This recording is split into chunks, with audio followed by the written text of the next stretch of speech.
The woman pounding on my front door was screaming that I had stolen her daughter, and I was the only one home to hear it. I remember pressing my back against the inside of that door, both hands flat against the wood like I could physically hold the whole situation together, and listening to a grown woman accuse me of being a homewrecker, a kidnapper, a child bride. My heart was slamming so hard I could feel it in my teeth. I was 28 years old, 3 weeks away from a discovery that would change everything, and all I had wanted to do, the only crime I had ever committed against this woman, was make a 16-year-old girl a sandwich so she wouldn't go hungry at school. But to understand how a lunchbox turned into a woman screaming on my porch and me nearly collapsing on the hospital floor, I have to take you back to the beginning.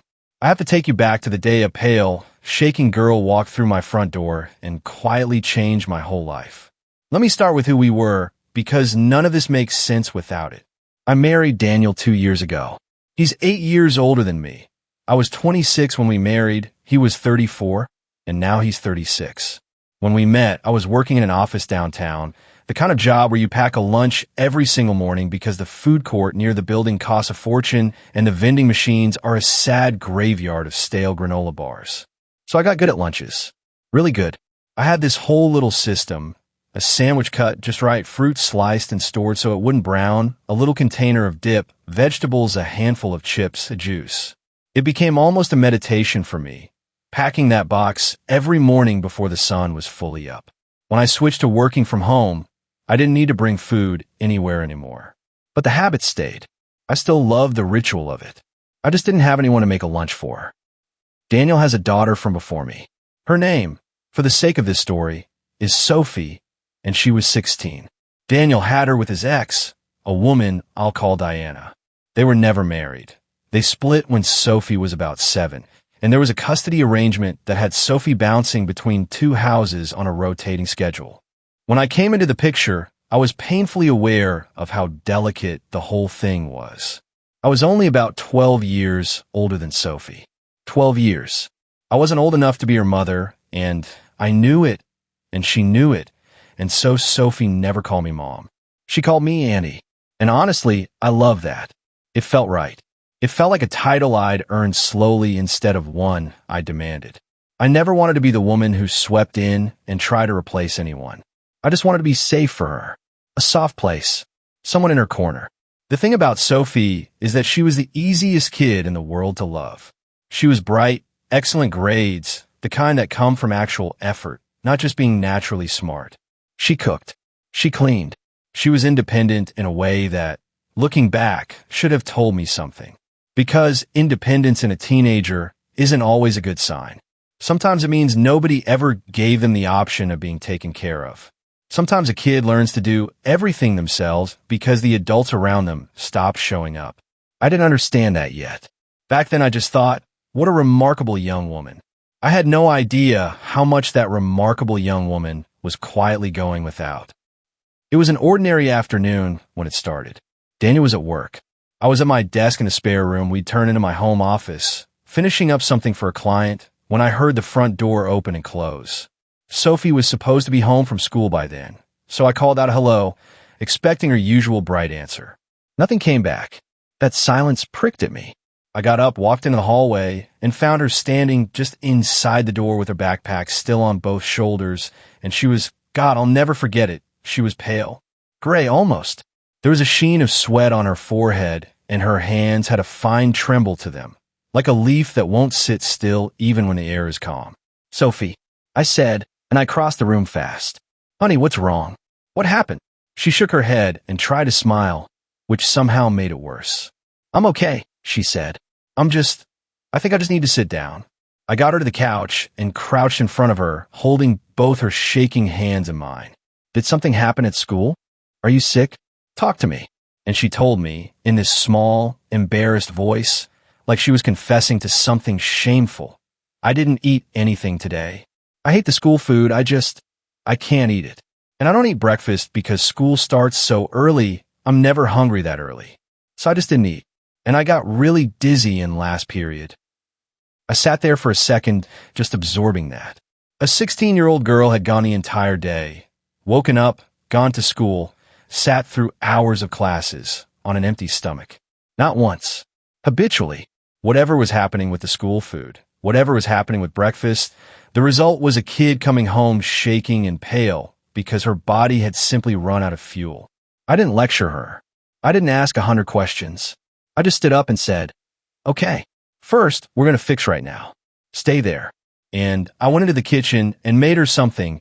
I don't even fully remember what. Eggs and toast and some fruit, something fast and warm and filling. I brought it out and watched her eat it. Watched the color slowly come back in her face. Watched her hands steady. And while she ate, I asked her, very gently, almost like I was asking permission to do her a favor, "Would you want me to make you a lunch for school? Something you'd actually want to eat? I could pack it tonight. You take it with you tomorrow." She looked up at me, and her eyes, I swear they got glassy. "You'd do that?" "Of course I would," I said. "I love doing it. I used to make myself one every single day. It's my thing." She nodded and said yes.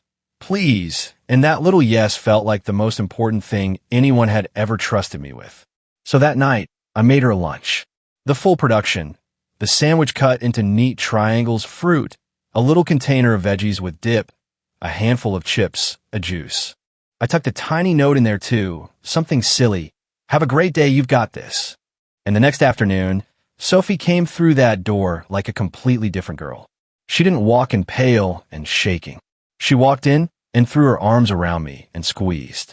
"Everyone at lunch was so jealous," she said into my shoulder. "Everyone kept asking who made it. I told them my auntie did. They said it was the best lunch they'd ever seen." I'm not going to pretend I didn't cry a little after she went up to her room. Something about it just cracked me open. This kid was so starved, and I don't just mean for food, that a packed lunch with a note in it felt like a miracle to her. So I kept doing it. Every single day she was with us, I made her a lunch. I varied it constantly, so she'd never get bored.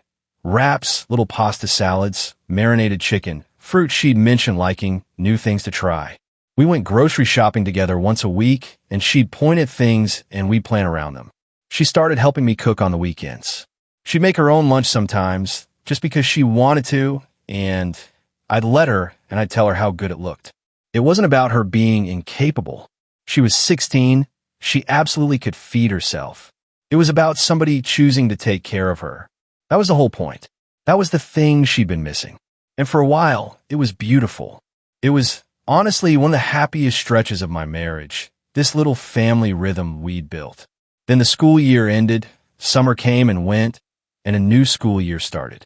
And this time, when the calendar flipped, Sophie was at her mom's house for the rotation. The call came a few days into the new term. Daniel was the one who picked up, and I watched his face change as he listened. His jaw tightened. He started pacing. When he hung up, he turned to me and said, "That was Diana. What did she want?" He let out this long breath. "She says she tolerated your antics last year." Her words. "She says you could stop playing mom now. She doesn't like it. She says Sophie should just suck it up and eat what the school provides because she, and I'm quoting her, doesn't have time to compete with your bullshit." I just stared at him. Antics. Playing mom. Bullshit. 3 words to describe making sure a child didn't pass out from hunger. "I don't understand," I said. "How is feeding her a problem? I'm not trying to compete with anyone. I never have been."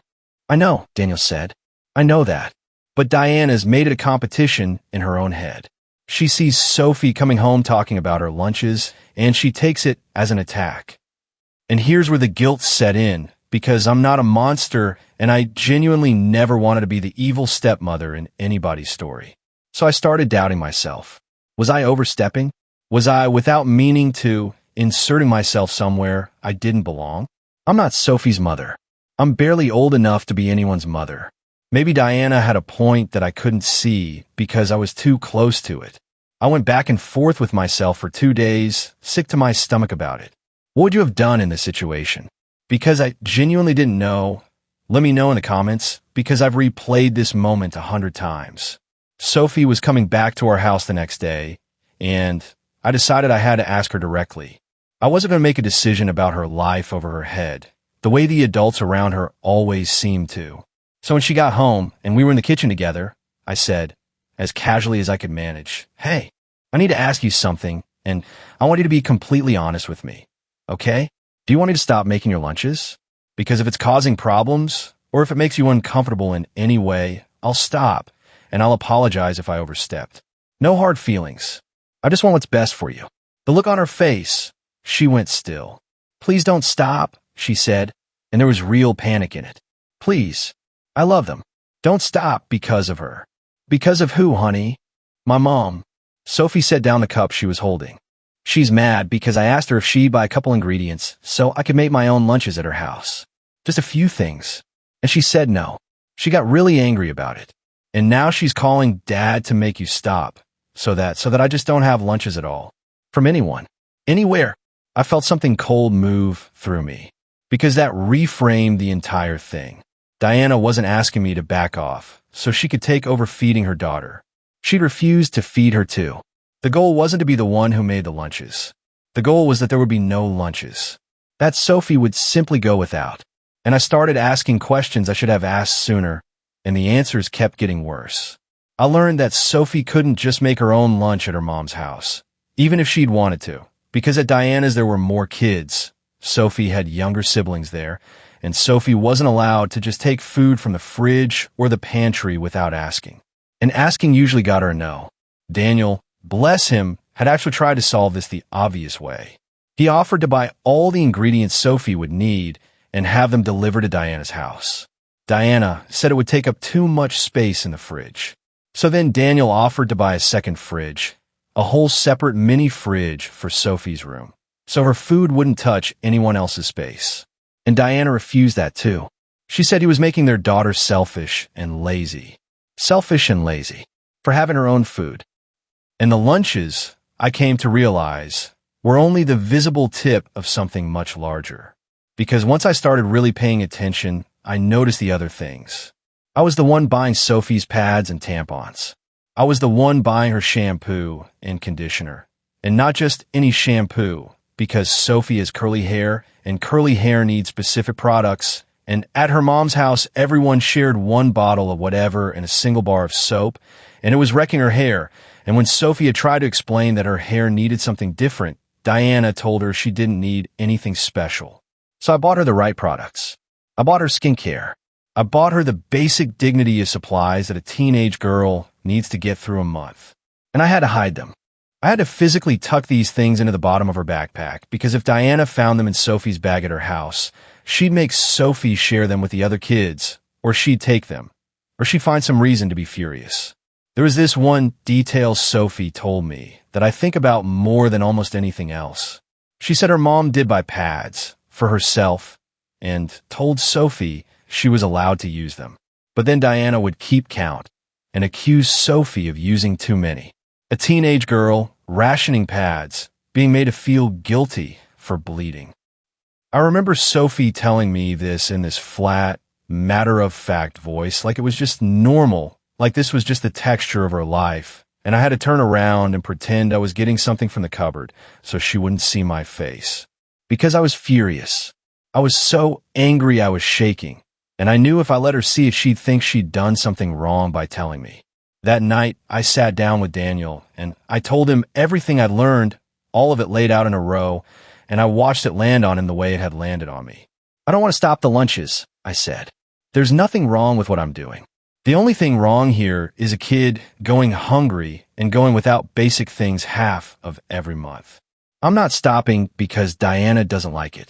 I'll stop if Sophie tells me to, and only then." Daniel agreed completely. The problem was he never disagreed with me. He was as biased as I was, both of us looking at this through the lens of loving Sophie. So part of me kept second-guessing whether we were seeing it clearly. That's actually why I started writing it all down, documenting everything, because somewhere in the back of my mind a voice was saying, this might end up somewhere official someday. You might need to remember exactly how it happened. I'm so glad I listened to that voice. And we agreed. The lunches continue, and Daniel would be the one to handle his ex. It was his job, not mine, to talk to Diana. I was done being the one who absorbed her anger silently. If you're enjoying this story, hit that subscribe button. We post new stories every day, and trust me, the part that comes next is where everything came apart. For a little while after that, things went quiet. Daniel talked to Diana, or tried to. It didn't go well, but it didn't explode either. We held our line. I kept making the lunches. Sophie kept coming home happy. And I let myself believe, foolishly, that maybe we'd weathered the worst of it. That maybe Diana would grumble and complain, but ultimately let it go, because, really, what was she going to do? Take us to court for feeding a child? What's she going to say to a judge? A friend asked me once that you gave her kid a sandwich and she didn't want her kid to eat. We laughed about it. It seemed absurd. It seemed like the kind of thing that couldn't possibly escalate. I was wrong about how far a bitter person will go. It was Daniel who finally made the call I'd been quietly hoping for. He sat Sophie down, just the two of them, and they talked for about an hour. A real conversation, the kind she deserved, where someone asked her what she wanted instead of telling her what she'd get. And at the end of it, they'd made a decision together. Sophie wanted to come live with us permanently, at least for now. Not because anyone forced her, not because I'd schemed my way into it. I'd been so terrified of being that woman, but because a 16-year-old looked at her two homes and chose the one where she wasn't hungry. Daniel called a lawyer friend of his to understand his options, and the lawyer reassured him that because Sophie was 16, old enough that her own preference carried real weight, it shouldn't be too complicated to make it official. Then Daniel called Diana to tell her. She did not take it well. I want to be fair. I understand a mother being devastated to lose her daughter. If that had been the whole of it, the grief, I'd have had nothing but sympathy. But what came next wasn't grief. It was war. Diana started showing up. She'd drive to Sophie's school and try to pick her up, to physically remove her from school grounds. And Sophie would refuse to go with her, and the school would have to call Daniel. And it became this whole recurring nightmare. The school office knew us by name. There were incident reports. Each time it happened, my stomach would drop, because I'd think, what if next time Sophie just goes, what if she's scared enough or tired enough to just get in the car? It was chaos, and it was relentless, and the worst of it landed on me because I worked from home. I was always there. So Diana started coming to our house to scream. And this is where the story comes back around to where I started. To me with my back against the front door, both hands pressed flat against the wood, while a grown woman stood on my porch and screamed loud enough for the whole street to hear. She knew I was home alone. My car was in the driveway. The office light was on.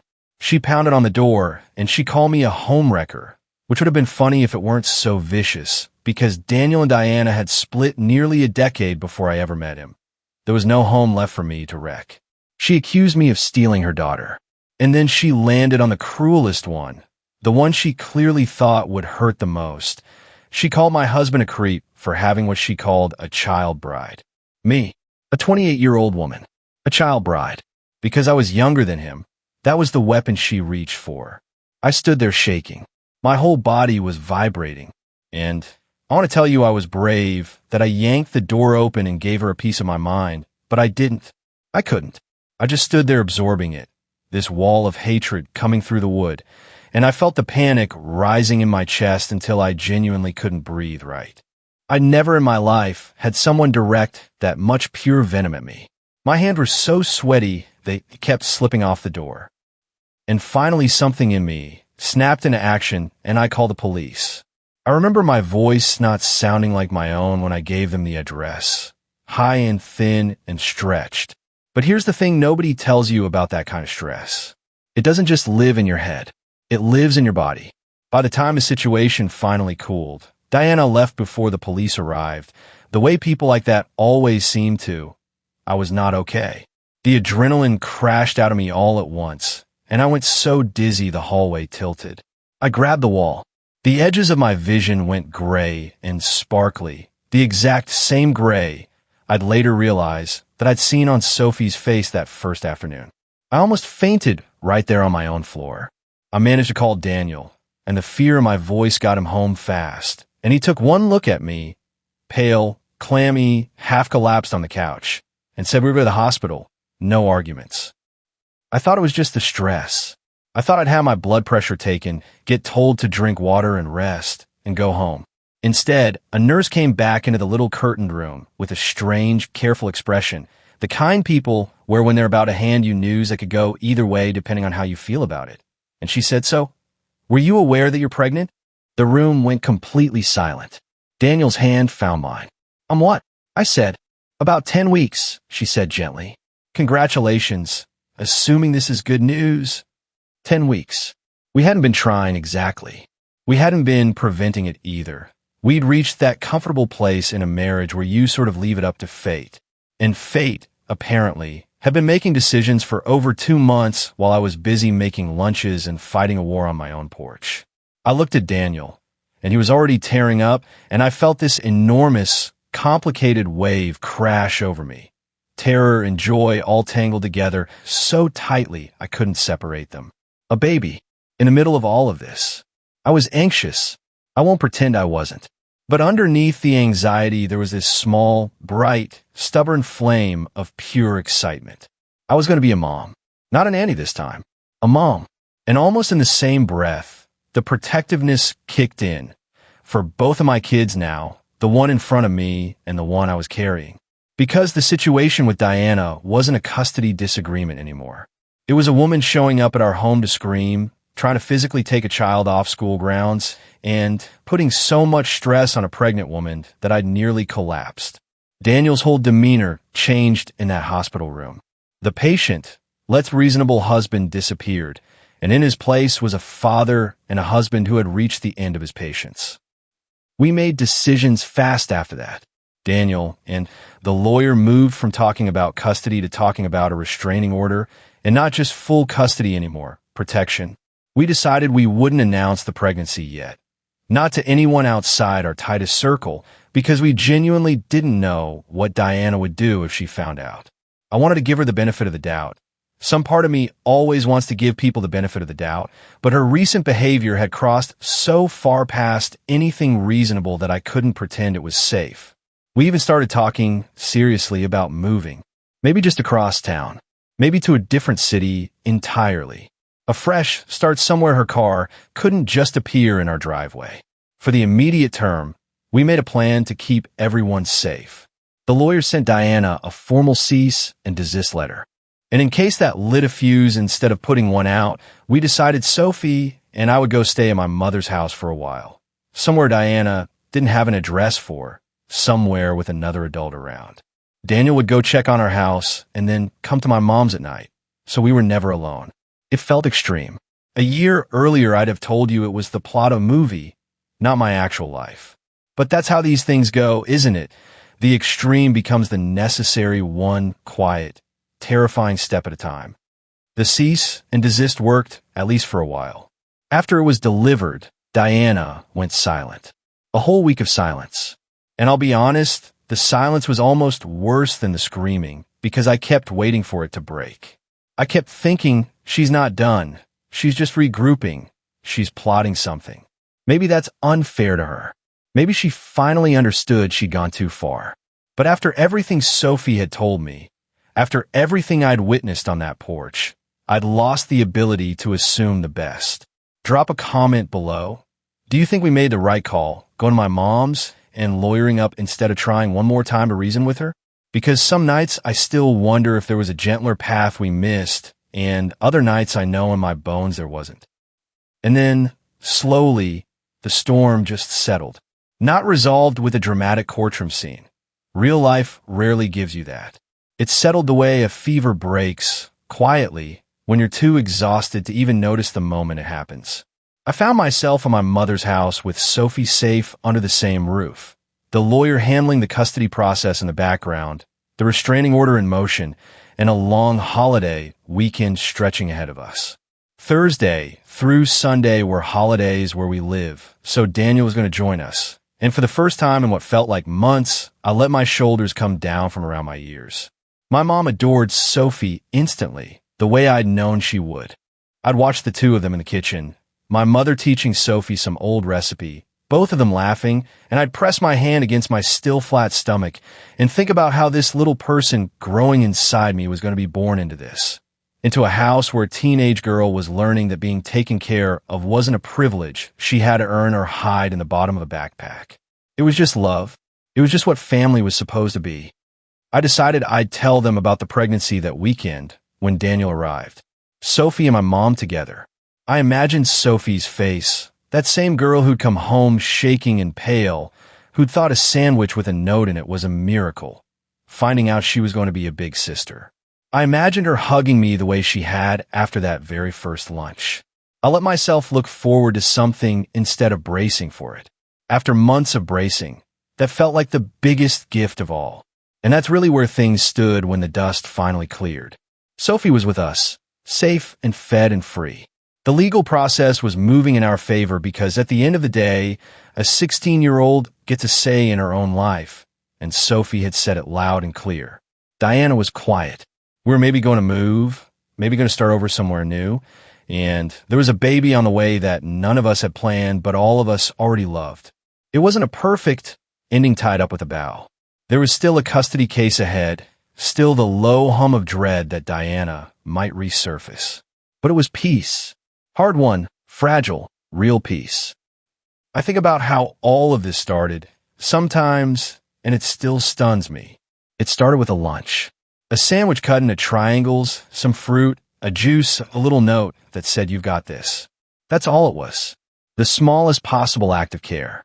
And a woman looked at that small act of care and was so threatened by it, so consumed by her own bitterness, that she'd rather her own daughter go hungry than let someone else feed her. She'd rather wage war on her doorstep than admit that maybe a kid deserves to eat. But here's what I've come to understand, the thing I'd want anyone in my position to hold on to. Feeding a hungry child is never the wrong thing to do. Taking care of someone who's been going without is never overstepping, no matter who it makes uncomfortable. I spent so long terrified of being the evil stepmother, of pushing too hard, of being resented, that I almost let a bitter woman's anger convince me that kindness was a crime. It wasn't. It never was. The day I stopped asking whether I was allowed to care for that girl and simply decided to, that was the day everything started to heal. Sophie didn't need a perfect parent or a legal title or someone old enough to qualify. She just needed someone to choose her. And in choosing her without ever planning to, I think I finally became a mother, months before the baby, the moment I refused to put down that lunchbox. Hey everyone, we're working toward 1,000 subscribers on this channel. If you're not subscribed yet, hit that subscribe button. Every one of you brings us closer. Thanks so much.